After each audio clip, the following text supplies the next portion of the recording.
এই যে লাল ডাফায় যে দেখতেছেন চলতেছি, এটা সকালবেলা কিনছি 100 রিয়াল দিয়ে, 100 রিয়াল দিয়ে কিনছি।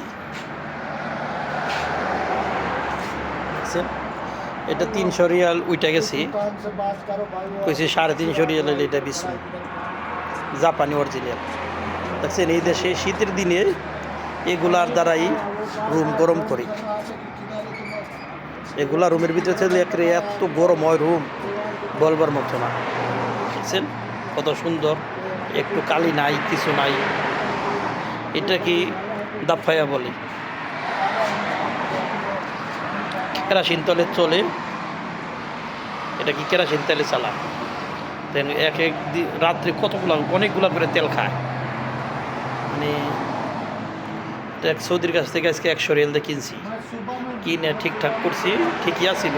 ওটা ধুইয়া পাকলে চকচক করে সব কিছু ঠিকঠাক করছি।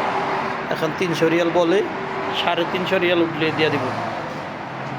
সকলের জন্য শুভকামনা থাকলো, আমাদের সকলের জন্য দোয়া করবেন। সকল প্রবাসী ভাই বোনেদের যেন সুস্থ এবং সহি সালামত থাকে, এবং কারো কোনো মতামত থাকলে বলতে পারেন। আর আমার এই পেজটাকে, আপনাদের কাছে অনুরোধ, আমার এই পেজটাকে ফলো দিবেন। আসসালামু আলাইকুম ওয়া রাহমাতুল্লাহি ওয়া বারাকাতুহু।